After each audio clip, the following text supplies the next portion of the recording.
Bismillahirrahmanirrahim. Assalamualaikum warahmatullahi wabarakatuh. Waalaikumsalam warahmatullahi wabarakatuh. Alhamdulillahi rabbil alamin. Wassalatu wassalamu ala asyrafil anbiya'i wal mursalin nabiyyina Muhammadin wa ala alihi wa sahbihi ajma'in. Asyhadu an la ilaha illallah wahdahu la syarikalah wa asyhadu anna Muhammadan abduhu wa rasuluh.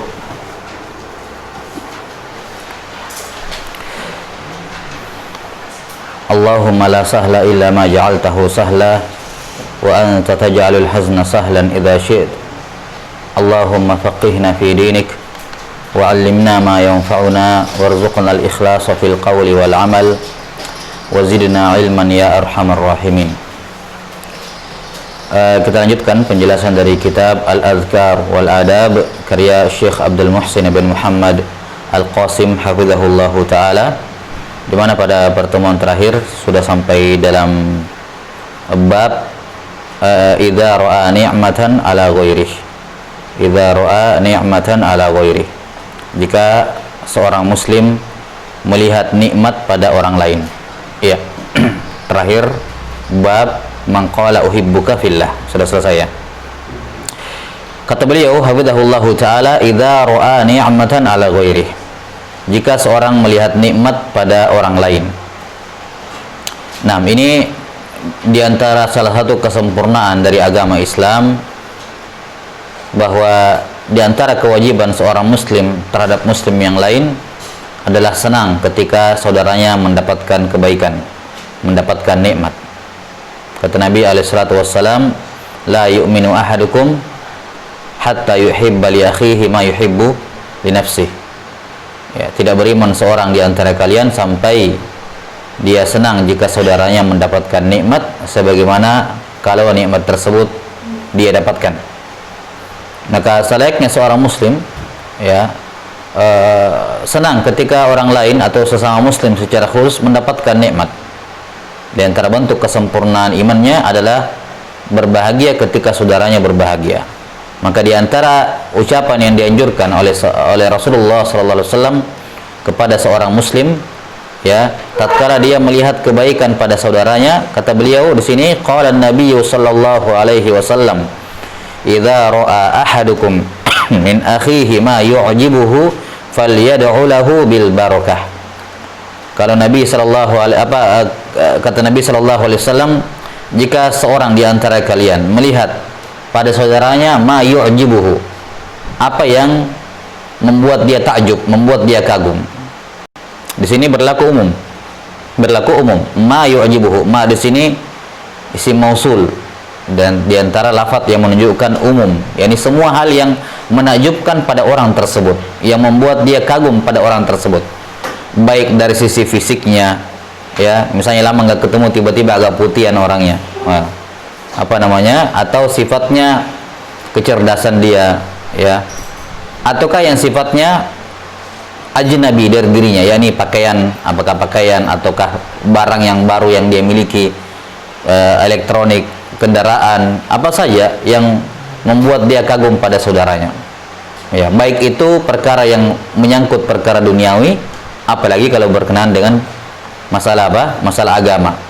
Ya, saudaranya sudah selesai hafalannya atau bertambah hafalannya, dia senang ketika melihat saudaranya seperti itu.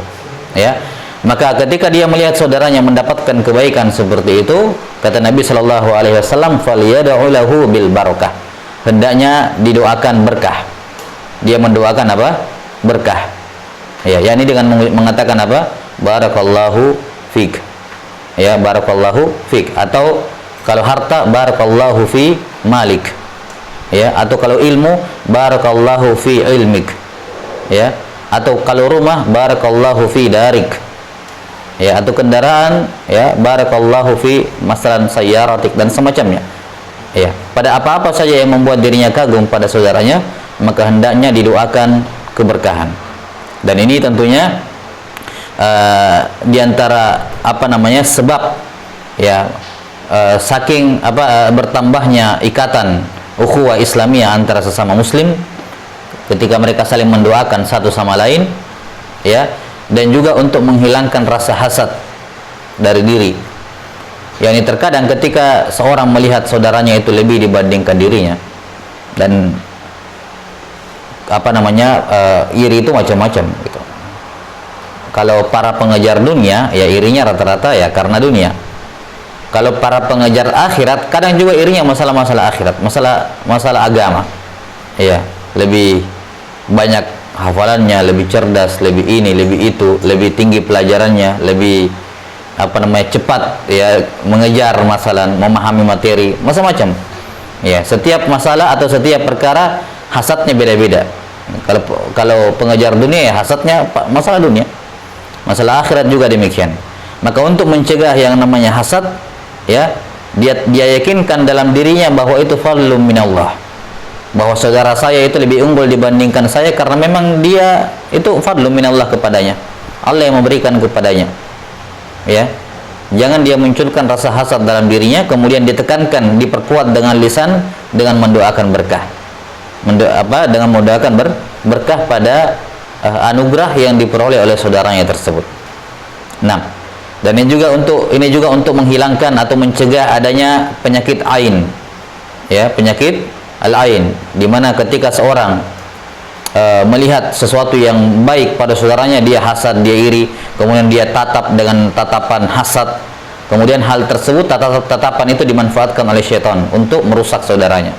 Ada orang bagus, indah suaranya mengaji, makasarnya dijanjang ya diliatin sambil hasad gitu ya, hasad iri, kemudian setan menggunakan pandangan hasad tersebut, kemudian tiba-tiba suaranya jelek misalnya, ya. Nah, atau yang lain. Baik, maka zikir-zikir semacam ini memberikan pengaruh yang besar pada hati seorang muslim, menghilangkan hasad, menghilangkan iri, mencegah terjadinya ain dan seterusnya. Ya, maka mendoakan saudara dengan hal-hal yang baik, ya, baik dengan berkah di sini barakallahu fik, ataupun doa-doa yang lain, ya, atau menyatakan kegembiraan ketika saudaranya mendapatkan nikmat, ini adalah hal yang masyru'. Nah, wallahu taala alam bisawab. Nah, semisal dengan ini kata beliau rahimahullah, inda ta'ajjubi min syai', ketika dia kagum akan sesuatu. Kalau tadi berhubungan dengan orang, berhubungan dengan sesuatu yang dimiliki oleh orang, oleh saudaranya. Kalau di sini lebih umum, inda ta'ajjubi min syai', apa saja yang dia kagum. Dia lihat berlalu di sebuah di perjalanan, dia lihat pemandangan yang indah, ta'ajjub dia, kagum dia. Atau dia melihat sesuatu teknologi yang canggih masalan, atau kendaraan, atau apapun, apa saja yang sifatnya membuat dia kagum. Apa yang dibaca oleh seorang muslim ketika kagum terhadap sesuatu? Yaqulu subhanallah, yaqulu Allahu akbar. Ya, dia mengucapkan subhanallah. Ya, betapa indahnya ya hal ini. Ya, subhanallah, canggihnya elektronik ini, subhanallah, ya, kerennya mobil ini masalan, subhanallah, ini dan itu. Dan ini sekali lagi juga berkenaan dengan terkait dengan perkara-perkara agama. Subhanallah, dia sudah selesai, ya, atau yaqulu Allahu akbar, ya, Allahu akbar, sesuatu yang sangat mencengangkan masalan. Nah, dia mengucapkan Allahu akbar. Ya, walaupun kalimat ini subhanallah dengan Allahu akbar kadang juga digunakan oleh Nabi sallallahu alaihi wasallam untuk perkara-perkara yang lain. Ya, tidak selamanya Allahu akbar ini atau subhanallah diucapkan ketika takjub akan sesuatu, kagum akan sesuatu. Ya, telah sabit dari Nabi sallallahu alaihi wasallam bahwa beliau ketika beliau marah, ya, beliau pernah mengungkapkan kemarahannya, yakni melafalkan takbir ketika beliau marah. Sebagaimana ketika sahabat yang meminta pohon bidara itu, ya, orang musyrikin punya pohon bidara untuk disembah, kemudian sahabat lewat ketika menuju perang Hunain, maka sahabat berkata, ya Rasulullah, ij'al lana dzata anwat kama lahum dzatu anwat. Ya Rasulullah, buatkan juga untuk kami pohon bidara untuk kami tabarruk di situ, sebagaimana orang musyrikin punya pohon berhala, pohon bidara untuk mereka tabarruk pedang-pedang mereka di situ, cari berkah. Maka beliau alaihissalam bersabda Allahu akbar, ya, sampai mengingkari. Ya, maka Allahu akbar juga bisa digunakan untuk ingkar, pengingkaran. Ya, pengingkaran. Nah, ada sesuatu yang terjadi, pengingkaran pada anaknya, pengingkaran pada murid, hal yang keliru pada muridnya atau apa yang dia lihat, ya dia boleh mengingkari dengan lafaz takbir. Nah, di antara bentuk ta'ajub juga takjub bisa karena dua hal ya. Bisa jadi sesuatu itu perkara yang menakjubkan, mengagumkan.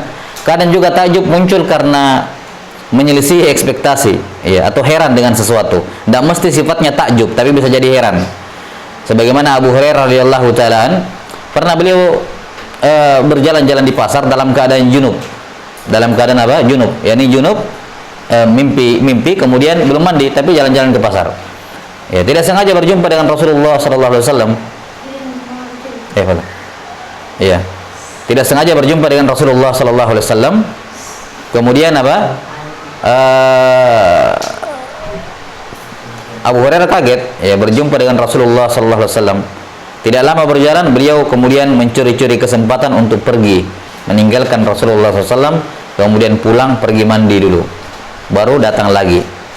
Nah, setelah sampai, Rasulullah SAW bertanya, "Aina kunta ya Abu Hurairah?" Dari mana tadi tiba-tiba ngilang? Ya, ini muncul lagi. Katanya Abu Hurairah, "Ya Rasulullah, inni kuntu junuban." Saya tadi junub. Ya, fa karihtu an ujalisaka wa ana ala ghairi thaharah. Maka saya tidak suka, tidak mau, ya, sungkan untuk duduk bersama Anda dalam keadaan saya junub. Maka beliau bersabda apa? Subhanallah, innal muslima la yanjus. Ini beliau heran, kok kamu menganggap itu tidak boleh? Ya, boleh saja orang junub duduk dengan Nabi sallallahu alaihi wasallam, apalagi yang lain, tidak ada masalah. Tapi beliau takjub dengan apa? Bisa jadi karena perbuatan Abu Hurairah, atau bisa jadi takjub kagum dengan kesopanannya Abu Hurairah, adabnya Abu Hurairah. Ya, namun kelihatannya lebih mengarah ke heran dengan perbuatan beliau, heran dengan perbuatan Abu Hurairah. Kok sampai seperti itu? Tidak perlulah. Ya, maka beliau bersabda, Subhanallah, innal muslima la yanjus. Nah, wallahu taala alam bisawab.